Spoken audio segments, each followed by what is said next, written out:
Get you 20 more. I'm sitting here twiddling my thumbs, yeah. I need some money to get me far and more. Well, excuse Welcome me, to can you spare another wee episode of Dimming the Light. I'd like to give a couple of shout outs to some people who appreciate the podcast and help me along with it in the different various ways that they can. This time I'd like to give a wee shout out to Rebecca Brun, Amy Dawn, and Mr. Mark McGee for letting me use the music that we do together just for the theme track, which I think is nice. Little song that I wrote, and we performed it together. Drunk one night in his gaff, and it was beautiful, and it still is beautiful. Yeah, so welcome if you're a first time listener. This is a little podcast where just a little half an hour. The idea is to kind of stick it on while you're cooking your dinner or just in the car driving home from work. And I kind of talk about just kind of the week in general, kind of general observations that I've come across. I try and make them funny. I talk a little bit about mental health, kind of, talking about how one gets down without getting you down, So that's basically the goal of this podcast.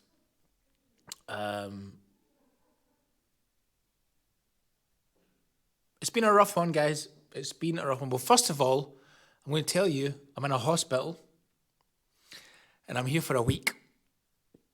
It's nothing serious, but we will get on to that.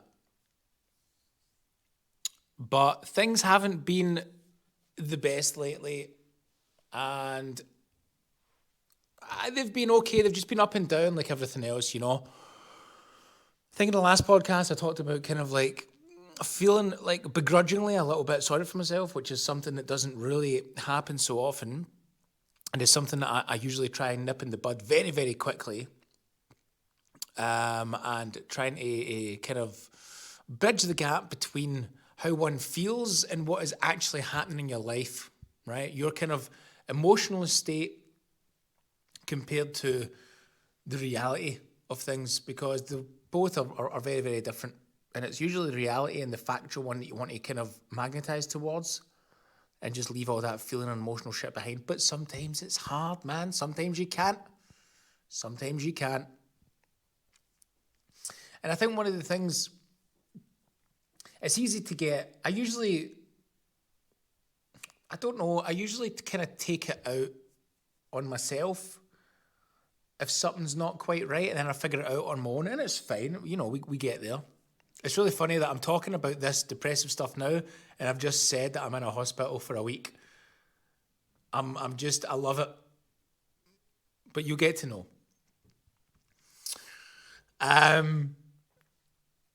Fucking sit with a straitjacket on here, man, and amongst like 4 padded walls. But I tried to call someone up. No one that listens to this anyway, right? So it doesn't really matter. But I called like a few people up, few different people, just to kind of maybe get some shit off my mind. And do you know that way where you just call someone up, right, and they just talk about themselves, and you can't get a word in edgeways, and you kind of just listen to their life and their problems and stuff, which is totally fine, by the way. Actually, in a weird way, like, kind of helped. But I called these people up. I can't mention names, but and I said it's not anyone that listens to this, but I just kind of felt like so kind of disheartened with everything. I was like, Jesus. I was like, come on. Because that way it's like, here, you want to be asked, how are you? But stupidly, and it's just the way we're computed. It's just the way we're computed. It's just the way we are. It's just the way we're programmed is what I was looking for. Computed. And you kind of, when they ask you, so how are you doing? You can really tell that that's the kind of, how are you? There's no depth to that, right? That is a how are you that's just kind of tell me you're fine so we can move on to the next bit of the conversation, which is totally fine, by the way. That's a total normal thing to happen in a conversation. So you get over that and, but what's really nice, and I think everyone should really take heed on this, man, right? It's really nice to just ask someone every now and then, and this could be to anyone, just for a second, you go, man, are you sure you're all good, by the way? I'm just checking in. Are you good? Are you good? And most of the time, someone's going to go, what the fuck you be weird for, man? Of course I'm good. I just said I was good. All right, fine, perfect, great, let's move on. But sometimes someone might pick up on that and go, actually, man, I've had a bit of a rough week. Tell me. Get a cup of tea and sit down and just be a big ear. Just be a huge ear. Don't try and help them figure some stuff out. Don't try and give them advice. Just listen, and I bet you they come off that phone feeling so much better. But I think I've figured it out, man. I think I've maybe starting to try and figure out why I'm feeling so kind of, not worthless, not useless, but just a little bit, nah. Sometimes that's the only way to describe something. Nah. It's this lack of affirmation that I get from performing comedy. How pathetic is that? Right? It pains me to say that. It pains me to kind of admit that I'm that shallow. But I'll tell you, I've broken it down, man, and I'll tell you what it is. The affirmation comes from not only, there's a huge ego that comes with being an artist in general, I think, right? But specifically a comedian. You're just wanting the whole attention of the room. You're wanting to kind of bring everyone on a journey. It's all about you, right? And one level of affirmation comes from the laughter that you get. Ha, I'm in a room and they like me, right? But that's not really what I'm talking about. That is a little bit missed, right? Because you do get a rush of adrenaline when you come off a stage and you feel affirmed. You feel, I have done something good and people have enjoyed it and they've laughed. And that is absolutely fantastic that that's happened. It's one of the only art forms that you get an immediate response from what you've written. It doesn't happen in any other art, right? Comes out in critics or people reflect on something, but with comedy, it's just there, man. It's right there in your face. So that's one side. But I think, see, if you're in like a kind of like a normal job, and I use that term very loosely, what I mean by that is if you've just got a secure job, the affirmation comes from getting paid at the end of the month, and even maybe getting a wee bonus, or your boss pulling you aside and going, here, man, you done a good job this week, or listen, would really like you to go do a presentation to these people that are just starting out and they need a little bit of kind of mentorship. Brilliant. You feel affirmed by that. That's affirmation right there, man. And for a comedian, it's the value, it's your worth, it's what you're valued at, is what we get, or what comedians get their affirmation from, right? And artists in general across the board. So that means getting booked. Do you realize how much of an adrenaline rush that comes through your body when you get an email, an unexpected email that says, here, we heard from someone that you're good crack. Why don't you come and do something for us? Or we're doing a tour. Do you want to be involved in it? We've got like a catering thing or a corporate thing. We saw something you did online. We loved it. Or the best, we came to your show and we loved what we saw, and we'd love to have you. That's a bonus. That's your boss coming to you and saying you've done a good job. That's the money at the end of the month. That's the security. And when you start to build that up, right, and that becomes a regular thing, to the extent that it almost is a secure job that you've created for yourself through your own art, that is the best affirmation that one can get. And I think what's happened is that's been stripped away so violently, man, is really the best word I can use, because that's what it feels like. And I think I've just not had that, and that's what's kind of turned everything upside down. And it is quite difficult to create and keep going and do stuff when none of it is kind of, when you're kind of just doing it for the sake of it. You know what I mean? There's no end goal. There's no audience there. There is. But you're not kind of getting your writing on for like a live performance. I'm just sitting here in a little recreational room in a hospital talking into a microphone on my own, looking like a maniac. But I know some of you enjoy it, so that's why we're on episode 5. You know, that's affirmation right there, working. So thank you for that. And I'm trying to keep myself busy, man. I am. Like, I've been trying to do some online stuff. I've got a little vlog coming out where I make a drink for a guest and then we chew the fat for 40 minutes, and I've filmed that and I'm going to put it up on YouTube. So subscribe to the YouTube thing so you don't miss any of that. So I've always come up with the idea of sending out cocktails, like cocktail starter kits, that you make the cocktail at home yourself, and we'll maybe do like an online thing, or maybe I can record something, make the cocktail, and then you make that cocktail with you and all your pals, or we do it live over Zoom. That's the idea. But, you know, the confidence drops very quickly. And, well, 2 things really: yourself, which is bad enough, and what you're doing. The content of what you're doing, the quality of what you're doing, the value of it. What does it all mean? Why the fuck am I doing this when nobody wants it? Because when you open like a little business, there's a supply and a demand, right? The more they demand, the more you supply. And that's the beautiful circle of capitalism and just how things work in the Western world. It's not ideal, but it's what happens. When you get into that system, which you can't really escape anyway in the Western world, and you try and use that system in an art sense, there's no supply and demand, there's just supply. You just create and you create and you create and create. There's no demand for it. No one gives a shit. No one cares.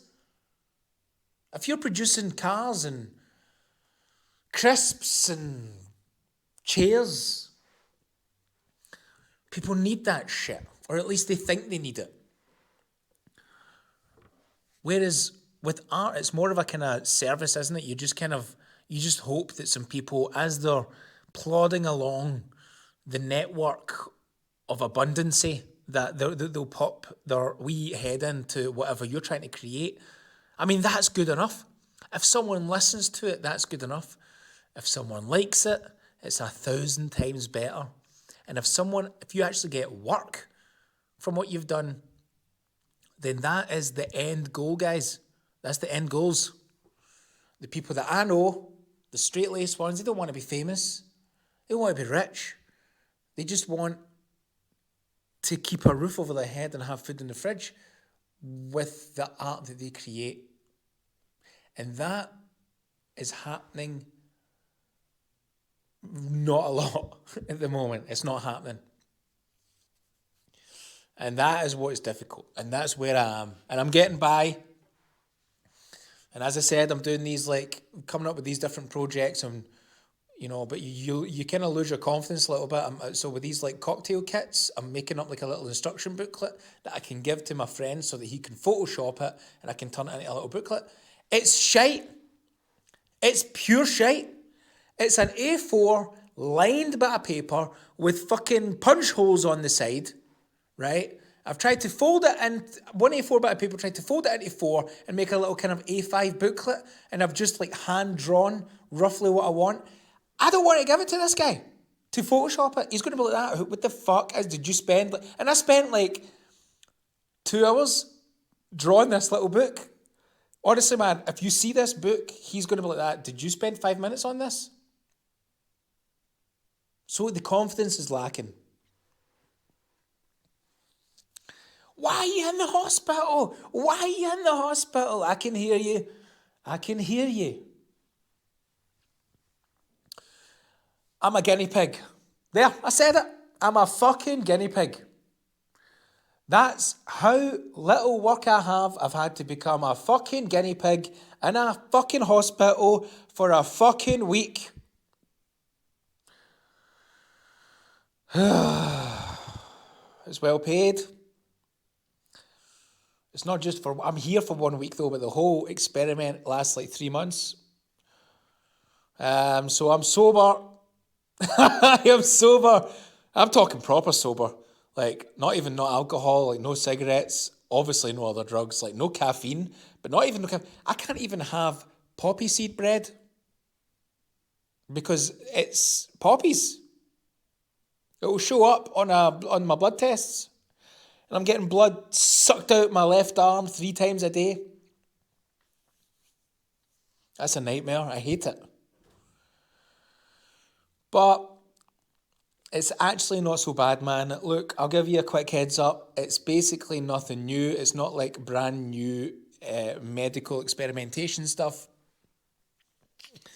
It's basically, it's been on the market for 4 years. And what they're doing is they're just kind of checking some European boxes. That's really all it is, man. It's been on the market for 4 years. So it's not like a new drug. And they're just wanting to test how long it stays in your system. Hence all the blood taken. Basically, some European company have bought the recipe off of some other country, and they kind of just have to go through their own checklist boxes to see, so they've got their own fucking, who cares? So it's all right. I got here 4 days ago, and sharing a room with 2 other lads, 118, 128. I'm the old bastard. Fucking someone at 18 years old, man. I was like, it's so weird meeting young people as young as that these days. The first thing I do is I'm like, I just calculate when they were born. I'm like, so you were born 2002? He's like, aye. Is that not a weird thing to do? You ask someone their age, they just immediately calculate it. So how old are you? I'm 18. 2002? Aye. All right, after the Twin Towers? Oofed! I don't think I've met anyone that was born after the Twin Towers. Guy's like, Jesus Christ, who's this guy? It's like someone coming up to me and going like that. All right, aye. So you were only 4 years old to follow the Berlin Wall? Right.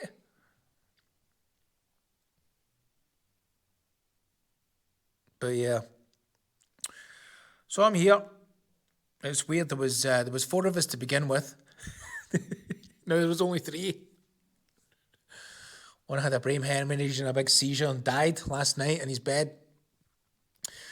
Nah, he was a chatterbox. We were 4 days ago we had to come do the screening again, which is kind of blood pressure, corona test, piss test, blood test. That took about 6 hours. And we're sitting there, and this guy was a big blabberbox, man. He was just, I was like, I hope I'm not stuck in a room with you, mate. Anyway, I kept quiet, you know that way where you kind of try to suss a room. I think that happens the older you get as well. Like, if you're just in a room with 4 strangers and you're going to have to spend the next week with them, you just shut your mouth, don't you? You just shut it, and you kind of absorb all that information. I felt like James Bond. I was like that, right? I know a lot about this guy over here. I know a lot about this guy over here. Big blabbermouth here, man. I know fucking his whole life story. He doesn't know anything about me. He knows I read and that I wear a leather jacket. That's it. So that's me. I'm here. I get out on a couple of days. It's all good, man. It's fine. But one thing that I did, one piece of advice when it comes to doctors in general, it's nothing really to do with the hospital. See if you're kind of going to a doctor and you want him to take you seriously about something, get dressed up to the nines. I was getting pure paranoid, right, that something was out of my brain about 2 months ago. And I went to the doctor, and as soon as I went in a fucking 3-piece suit, by the way. Brown clicky shoes. It was like something I wore at a wedding. It was literally a suit that I'd wore at a wedding. Like flowery tie, waistcoat, dress trousers, suit jacket. And I went up now, and I just went straight up to the guy who was a neurologist, and he just went, yeah, so what seems to be the problem? I was like, I'm struggling to speak. I'm finding it difficult to find words. I've got some headaches. And he just looked at me, he's like, absolutely no problem. Right, let me get you in for a CT scan. There we go, no problem. Come back to me next week. It was brilliant. See if I'd walked in on the regular, man, pure dishevelled, pure t-shirt and a leather jacket with some jeans on. Guy'd have been like that. Where you go, you big alky bastard. It's a proper dandy in it up, man. It was great. I washed my hair.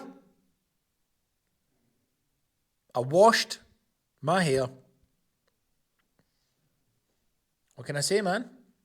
I don't wash my hair. I haven't washed my hair in about 3 years. I've not washed my hair in 3 years. Oh, that's bogging, Chris. What are you talking about? That's disgusting. Listen, man.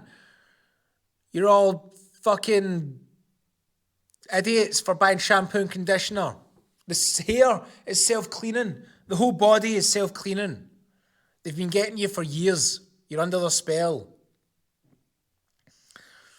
Okay, the body's a bit different, but all you need to do is really wash your important bits. You know what I'm saying? I mean, I don't. I don't smell. I'm not a smelly person. I'm a pure hygienic person. The body is self-cleaning, man. You wash your feet, your nibbly bits, and your pits. And that's in your asshole. Don't forget that. Get right into your arsehole. You need a bit of spreadage there as well. Get right in there. But your hair? Come on, guys. Wake up. You don't need it. Yeah, but my hair gets greasy if I don't wash it for 4 days. Aye, that's the shampoo and conditioner doing that. No, my hair goes all frizzy, so it does. It's because of the shampoo and conditioner, man. If you don't wash your hair for like 4, 5 or 6 weeks, right? That's how long it takes before it starts self-cleaning. And within those 6 weeks, you're probably going to look like a bit of a state. But that's on you. Who cares? That says a lot about your ego if you care that much about your hair. Anyway, I washed my hair. I had to. You know that way where you start wearing a hat because it's winter? And then your wee hat's no clean, so then whenever you take your hat off, you get this wee fusty smell. So I was like, right, fine. I don't mind doing it every once in a fucking... Jesus, I don't know. Yeah, it's not once in a blue moon, that's for sure, man. It's once in every... I don't know what. It's okay to do it when it needs it, right? And it just, when I was doing it, man, my heart sank. I was like, I'm becoming one of them.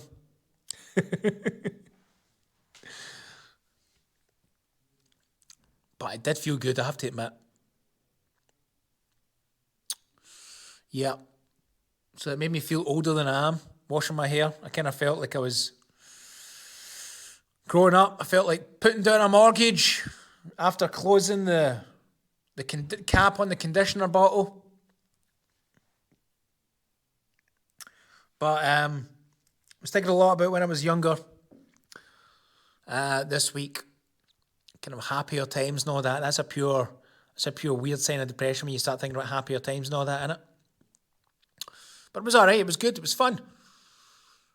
Remember, like, you would go, remember these magazines that were about, man? And, like, late 80s, early 90s, there would be like, remember these magazines that used to be out in the late 80s, early 90s? And you would like collect them each week. And each week would be like, you could build something. Like I specifically remember a dinosaur one. And they were absolute cheeky bastards because they were like, it was like a T-Rex one. It was like you could build a T-Rex and it would glow in the dark.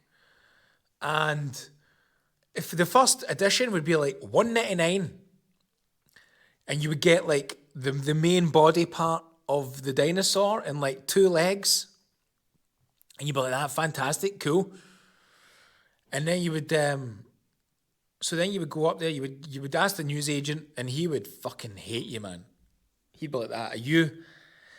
He'd be like, Chris, look, if I get this, will you continue to buy it? Because it doesn't come to me. I need to order it in. And then I end up getting 20 of them because you don't come up and buy them. And I need to send them all back and I lose money. And I'm like, I promise, mister. I promise, mister, this is the one that I want. This is great. This is brilliant. It's only $1.99. And it's never just $1.99.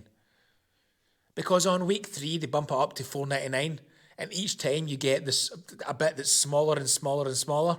You just get like 1 of 4 claws of the left paw. Whatever it is.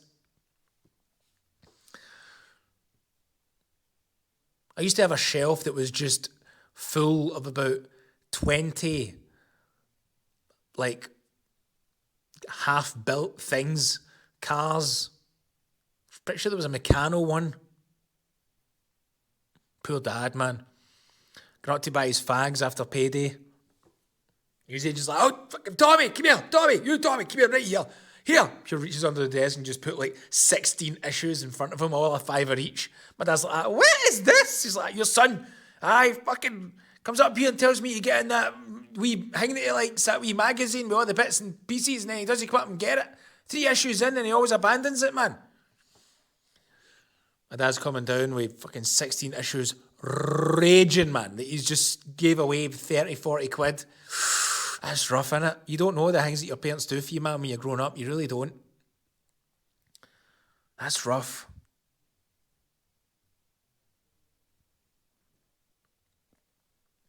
I remember as well going into Glasgow. You know what's a good feeling, right?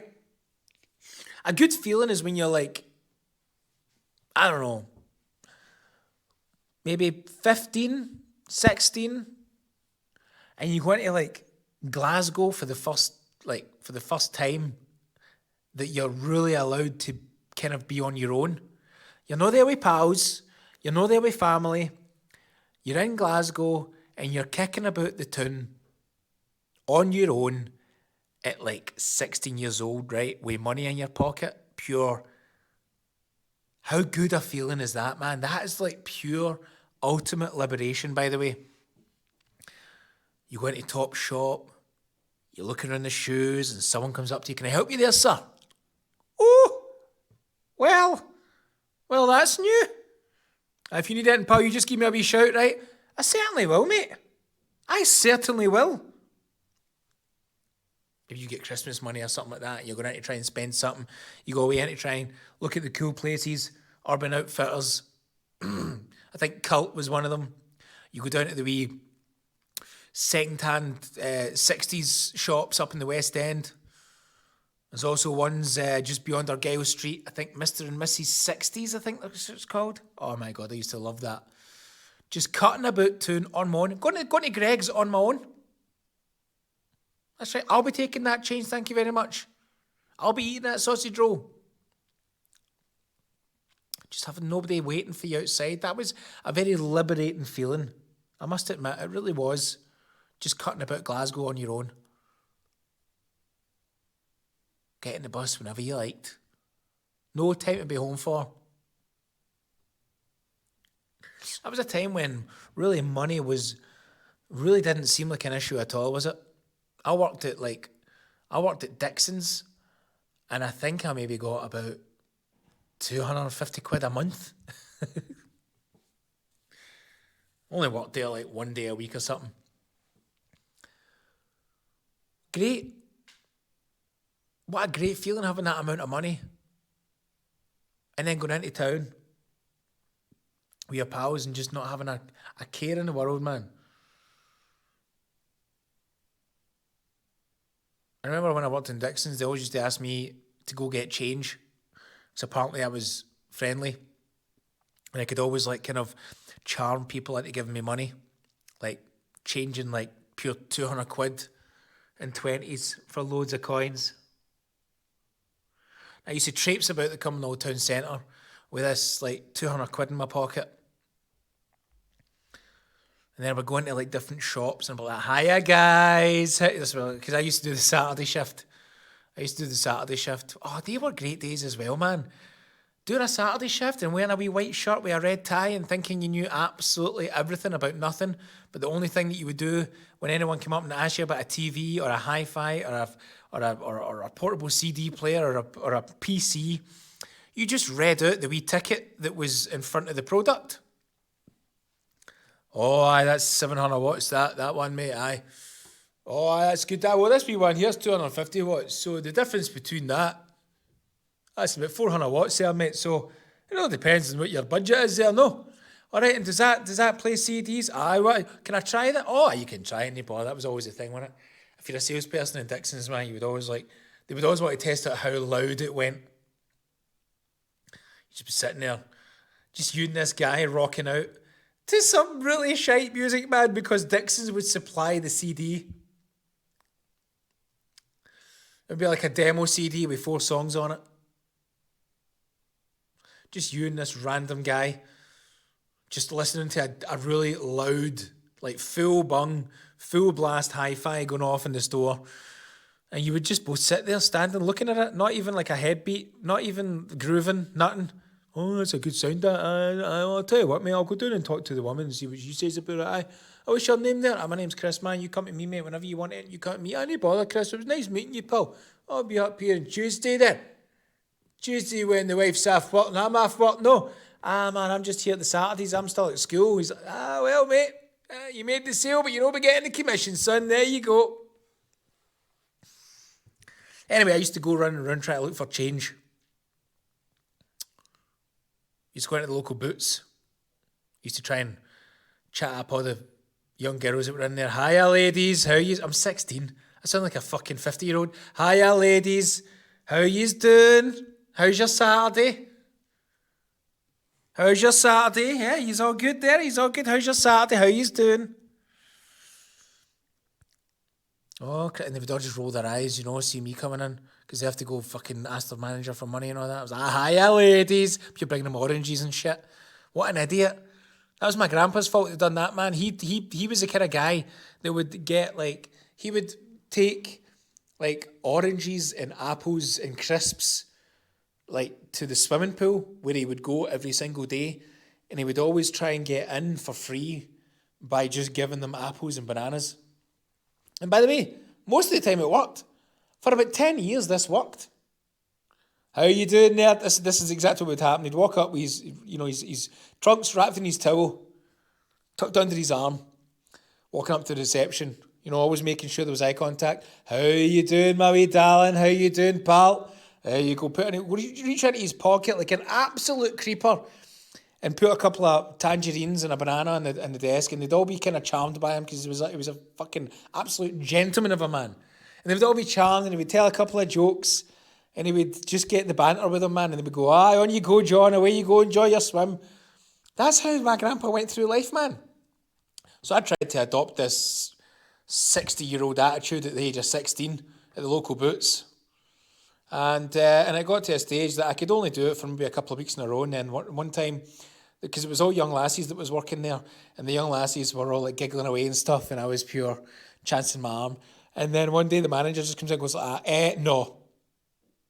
I was like, what? No, pure flashing my wad of 200. I was like, what? Pure thinking I'm a pure Del boy.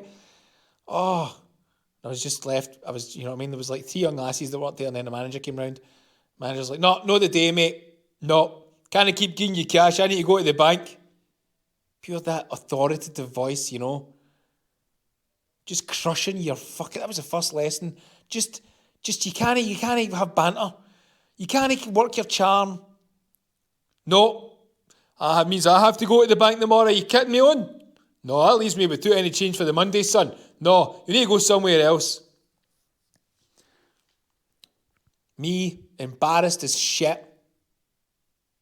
Turned away at the gates of Boots. And the girl was all laughing and sniggering and going, oh, no. And laughing at me because they couldn't do it themselves. They were too low in the food chain of the Boots hierarchy. They couldn't do it. So it was me, walking out Boots with my tail between my legs. That's when things started to go downhill, ladies and gents. That's when life and reality really started to creep in.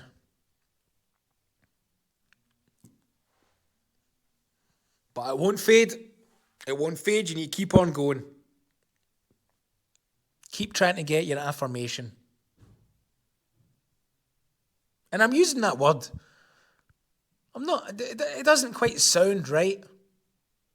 But I'm using it because I think it sounds right. And it means something to me.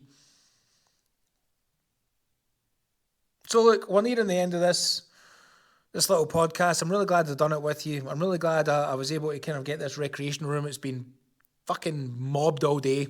You're only allowed in one at a time. You're actually not supposed to be in here. But if anyone is in here, I think one person can be in.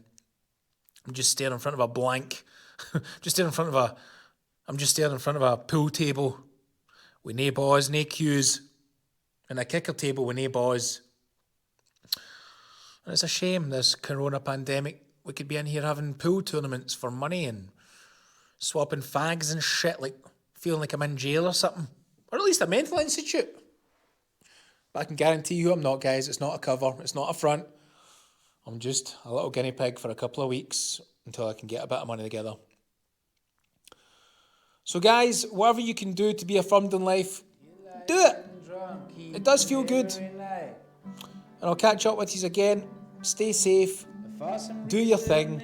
And as always, if you're feeling a bit down, call somebody up. And make them ask you, how are you really doing? Make them ask you. But most of all, make some soup.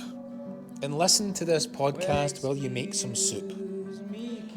Because making soup is meditative and eating it is bloody warming.